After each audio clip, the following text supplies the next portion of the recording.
Hello again, glad you could make it. Thanks to everyone who's been commenting on the last video, you're giving me tons of ideas to keep the challenges coming. The last challenge was fun, but not really very hard. It forced some different strategies, but Mongols are just really powerful. The final Age of Kings campaign is Barbarossa, and as the Teutons, there isn't really any obvious unit to get rid of. Teutonic Knights are iconic, but would barely change a Teuton army. The tech tree is just too broad and has too many powerful units. So what if I got rid of all the units? All but one. The Teutons are the only non-Meso Civ to not get the light cavalry upgrade. They are stuck with scouts, but they also get all the blacksmith upgrades and a Civ bonus for more melee armor, so they are at least pretty strong scouts. Another negative, though, is that they don't get husbandry, so they are kind of a mixed bag. Now, to call it only scouts is a little bit of an exaggeration. My full rules will allow the scout line, monks, villagers and fishing ships, trade carts, and transport ships. There are a few levels that just can't be done without monks, like the 1st and 3rd, or without transport ships, like the 3rd and 5th.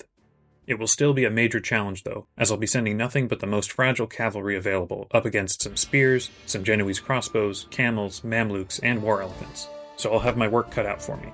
Not to mention not having any siege for defenses or warships of any kind to fight on the water. But enough speculating, let's get started. The objective for the first level is to take 4 relics from the 6 enemies surrounding my starting base. I start with some men-at-arms, knights, and a mangonel, and a single scout. I delete all except for the scout and immediately start building up my economy, grabbing as many sheep as I can and building a second town center. With so many enemies, it's important to start walling up the bridges to at least direct the attacks towards my defensive castle. I thought I had sent the villager out fast enough, but Lorraine attacked before the walls went up. They send a bunch of spears, so my scouts stand no chance, so I'll have to bait them all under the TC and castle. After that, I'm able to get the rest of the walls up without issue, although I learned that my wood line is in mangonel range and have to relocate to somewhere safer. I train a few scouts and use them to distract the enemy while the castle deals all the damage, all to give me the time to build a stronger economy. When I have the resources, I click up to the Imperial Age, which lets me get all the upgrades for my scouts. Every level of this campaign lets me reach the Imperial Age, so the scouts I get here are already the strongest that they will ever be. Actually stronger comparatively, because none of the enemies can reach the Imperial Age, so the fighting will only get harder as the campaign goes on. Back to the level though. I build some more stables to keep up scout production, if only to have a meat shield in front of the castle while it does all the work. I still occasionally have to ring the town bell, but aside from that the base is secure, and I can research the rest of my upgrades. There is a huge wave attack from all the enemies at once, and I just barely have enough stable production to keep up with them. The scouts are important to take out the rams as the only things that can threaten my castle. I continue the defense until I have massed a large army of scouts. I leave a few behind to defend before sending the army to the northwest to take on Lorraine. While they do make spears to counter my scouts, they are also stuck in the feudal age, making them the weakest of my opponents. Their spears don't stand a chance and are quickly ridden down. Tear down their town center quickly as well, which leaves the way open to destroy the monastery and capture the relic.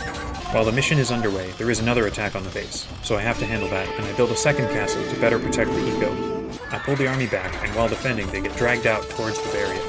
To avoid their walls, I send them west towards Burgundy, but they have a castle and cavaliers, so the army melts pretty quickly. I'll need a lot more stables if I'm going to take them on.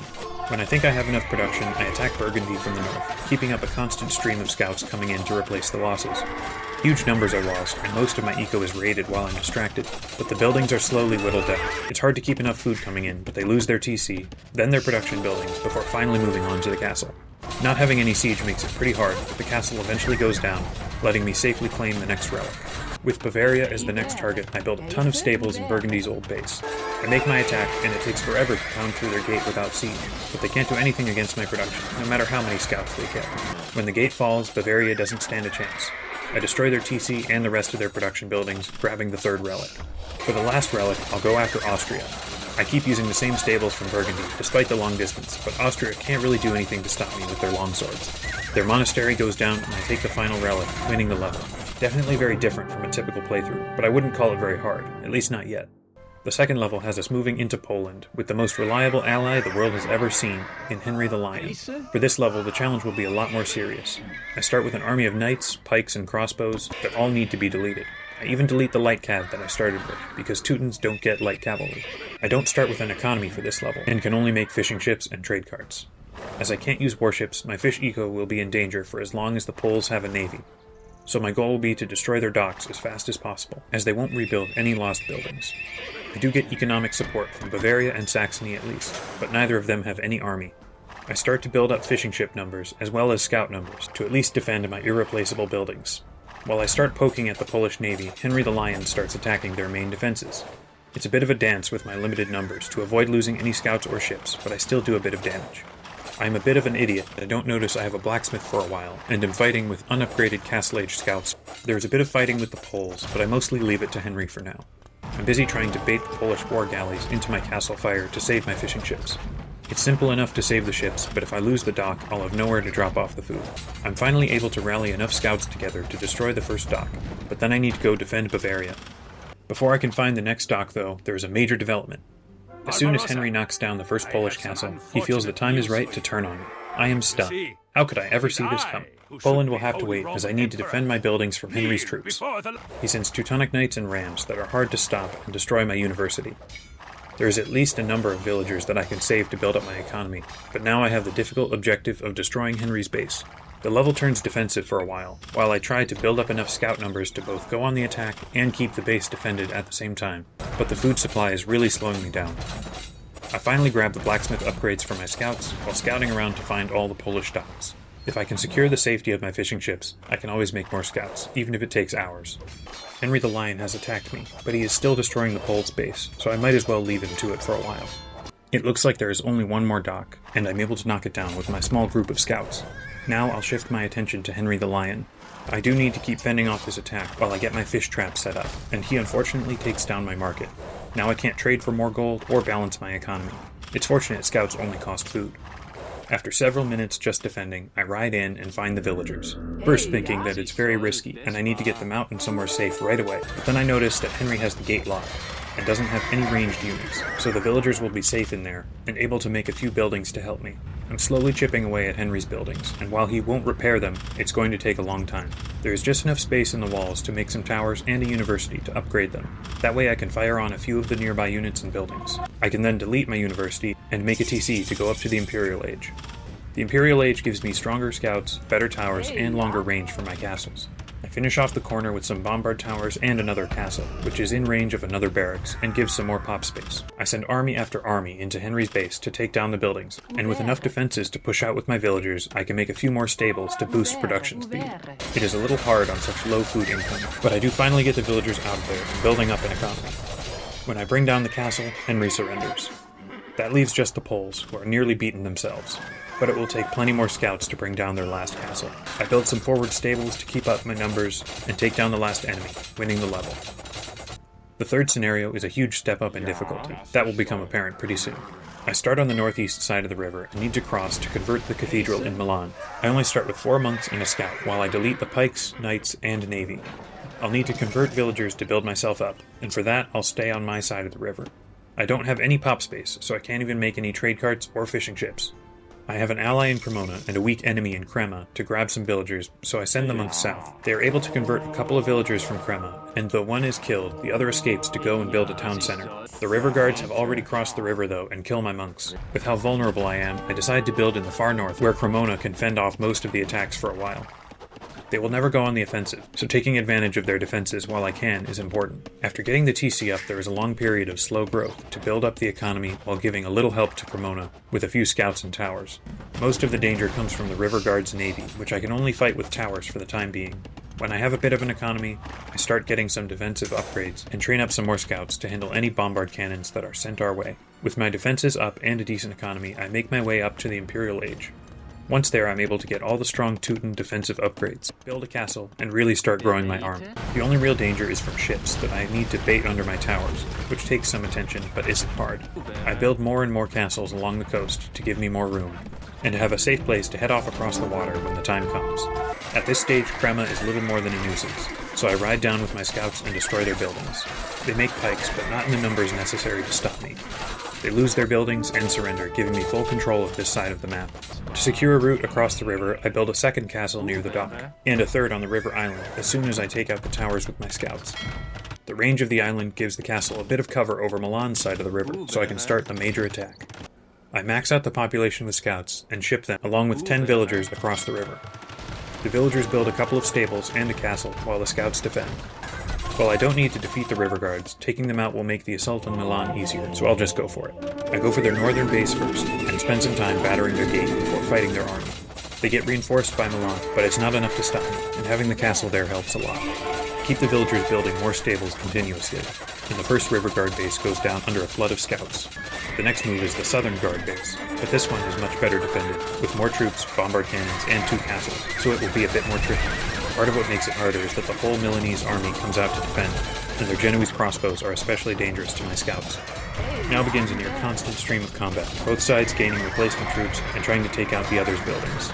I'm able to get up another castle, which helps in the battle, and can fire on the southern base during lulls in the combat. I do have to be careful though, as Milan will use trebuchets, which are the only real threat to my castles. They go down to scouts relatively easily, but not if they are protected with enough ranged units. I get a second forward castle, but it takes a lot of damage, then falls, with the only major contribution being taking down a gate into Milan. I send a massive number of scouts into the breach to try and cause some damage, but they all ride right into the Milanese firing line and barely make a dent. I start running into food issues as well, which I didn't really anticipate with the tens of thousands of food that I had stockpiled before the attack.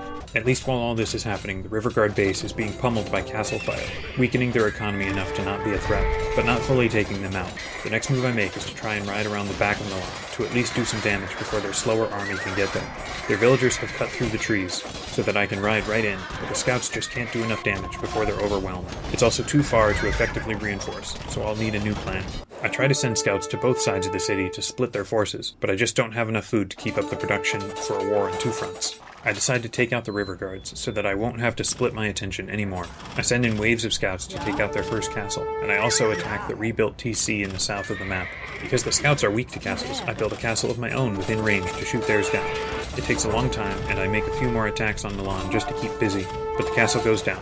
They built a third TC, so I bring that down and then build a third castle to shoot down the last one, which finally makes the guards resign.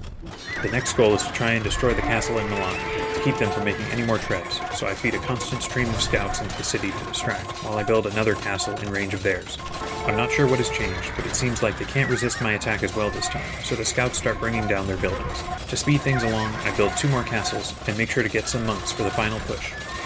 With their defenses down, the monks can safely approach the cathedral and convert it, bringing an end to the level. That one took a long time, but now it's time for me to move on to the next. The 4th level starts with our base already overrun, and I have to delete the army quickly so that they don't do any damage. They aren't scouts after all. I escape with a few villagers to the south and find the rest of my troops on the water, which requires deleting more army and all the military ships. This level is pretty hard, needing me to build a wonder in one of the enemy bases. I am severely outnumbered by Verona, Padua, and Venice, but at least I have Henry the Lion to back me up. I wall up the shallows leading to my base and build some castles to defend, which also helps with pop space. The castles are especially helpful against the Venetian navy, as I can't fight them with any ships of my own. With these defenses, I can build up my economy. I make a few scouts to take out dangerous siege that might threaten my defenses, but otherwise I don't start building an army until the eco is ready.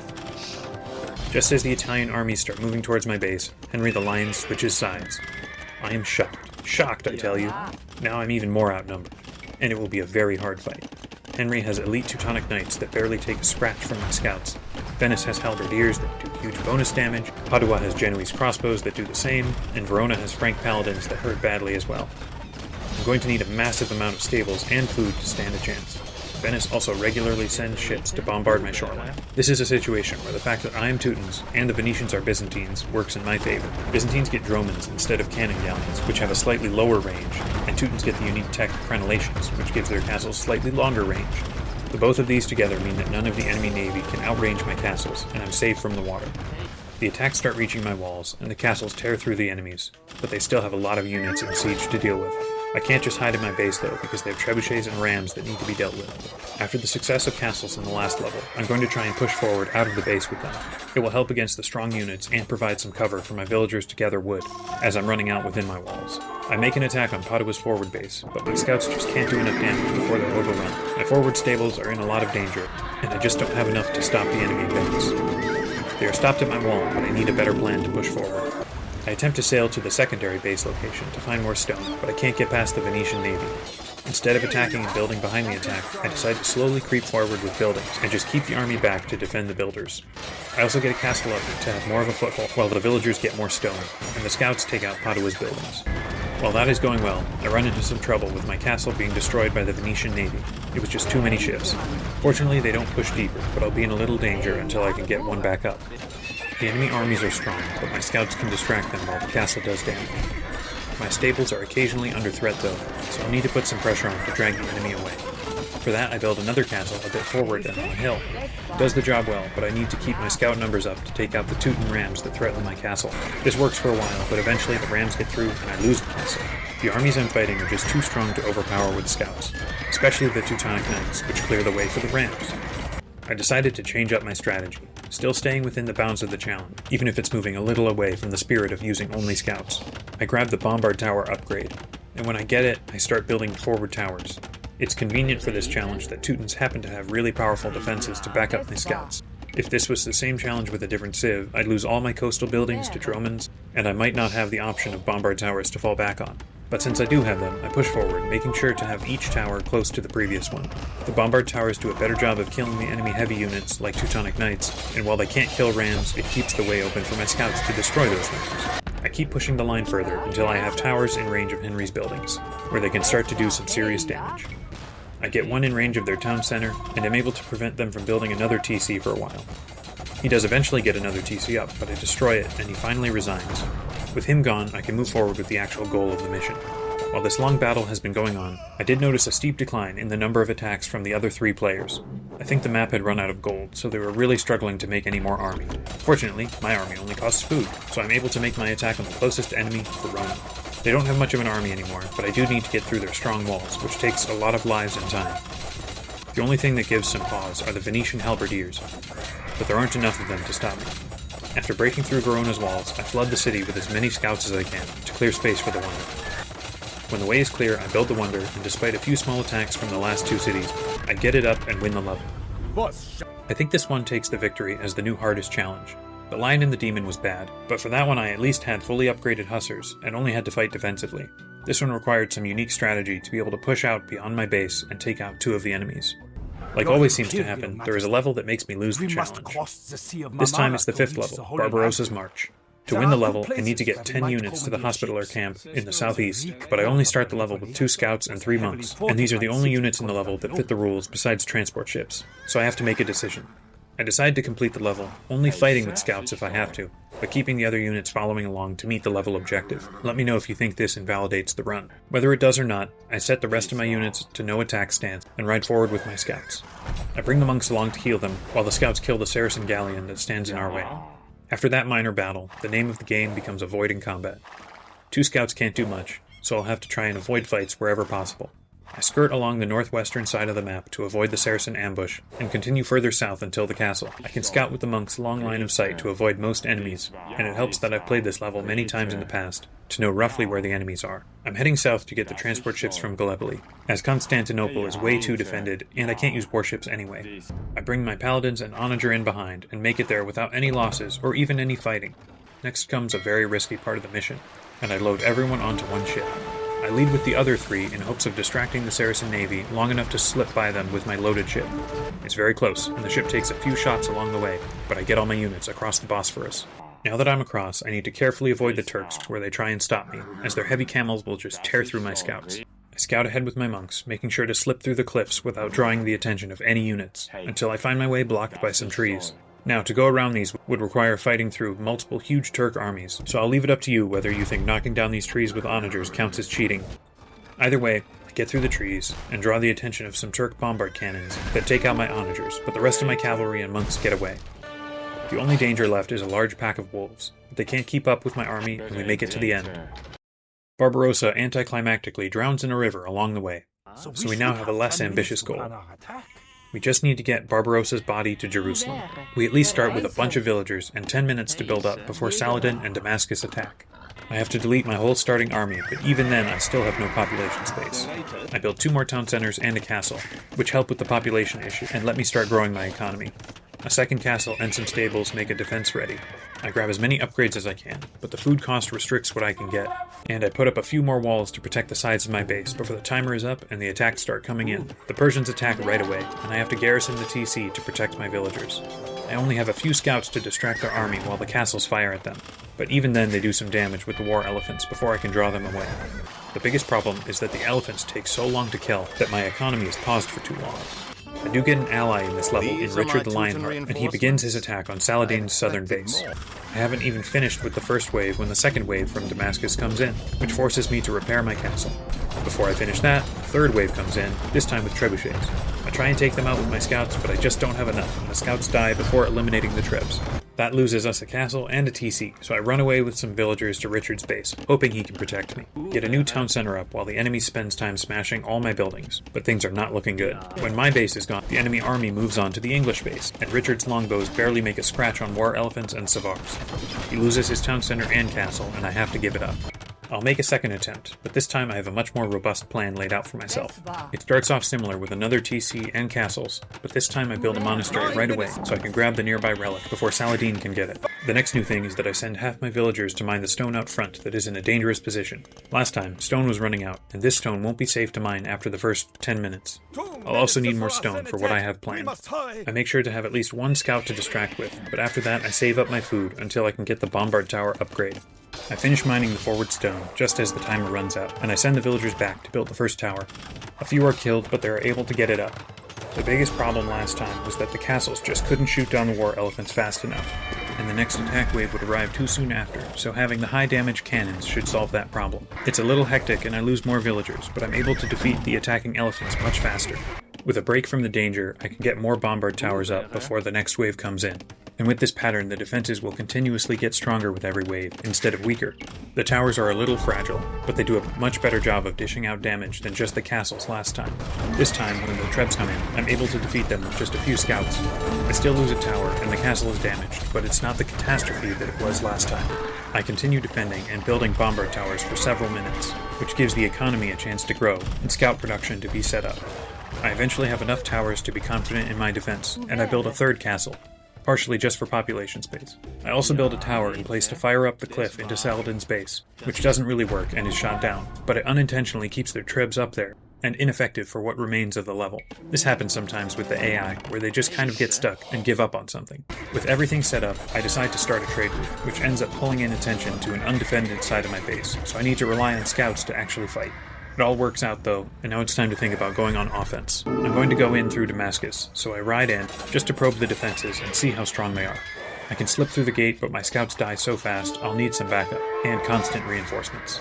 I push in from the northwest with towers, castles, and stables to try and overwhelm Damascus, and at least have something that can do heavy damage. It's working well, and I get a tower in range of their first TC, so it won't last much longer. I finally have enough scouts that I don't need to ride around and can fight the Persian cavalry outright.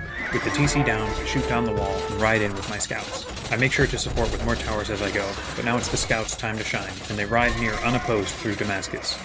I get a castle up that can fire on the Persian castle, while the scouts take down the two other town centers.